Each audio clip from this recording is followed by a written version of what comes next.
આંતરરાષ્ટ્રીય હિન્દુ પરિષદ તથા રાષ્ટ્રીય બજરંગ દળના 7મા સ્થાપના દિન નિમિત્તે શહેરમાં બાઇક યાત્રાનું આયોજન કરવામાં આવ્યું। આંતરરાષ્ટ્રીય હિન્દુ પરિષદ તથા રાષ્ટ્રીય બજરંગ દળ 6 વર્ષ પૂર્ણ કરી 7મા વર્ષમાં મંગલ પ્રવેશ કરે છે, ત્યારે ભાવનગર મહાનગરમાં વિજય સપ્તાહનું આયોજન કરવામાં આવ્યું હતું। આ સ્થાપના દિન નિમિત્તે શહેરમાં બાઇક રેલીનું આયોજન કરવામાં આવ્યું હતું। આ બાઇક રેલીનું પ્રસ્થાન નિલંબક ખાતે આવેલ કૃષ્ણકુમારસિંહજીની પ્રતિમાને પુષ્પાર્પણ કર્યા બાદ શહેરના ઘોઘા ગેટ પાસે આવેલ શહીદ ભગતસિંહની પ્રતિમાને પુષ્પાર્પણ કર્યા બાદ હનુમાન ચાલીસાનું ગાન કરી પૂર્ણ કરવામાં આવી હતી। હિન્દુત્વના પ્રખર તથા રાષ્ટ્રવાદને વરેલા એવા તમામ આગેવાનો દ્વારા આ યાત્રામાં જોડાવામાં આવ્યા હતા।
આજ રોજ આંતરરાષ્ટ્રીય હિન્દુ પરિષદનો 6થો સ્થાપના દિવસની ઉજવણીના ભાગરૂપે જે એના સ્થાપક અને અધ્યક્ષ કેન્સરના મોટા સર્જન એવા ડૉક્ટર પ્રવીણભાઈ તોગડિયાના નેતૃત્વ નીચે અમે કામ કરી રહ્યા છીએ।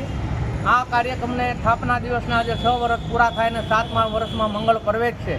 એ નિમિત્તે ભાવનગર મહાનગર આયોજિત બાઇક રેલીનું આયોજન કરવામાં આવેલું છે। આ બાઇક રેલીનું પ્રસ્થાન સૌરાષ્ટ્ર મહારાજ કૃષ્ણકુમારસિંહજીની પ્રતિમાને પુષ્પાર અર્પણ કરી અને બાઇક યાત્રાનું પ્રસ્થાન કરવાના છીએ। આ યાત્રા ઘોઘા ગેટ શહીદ ભગતસિંહની પ્રતિમા પાસે પૂર્ણ થઈ છે।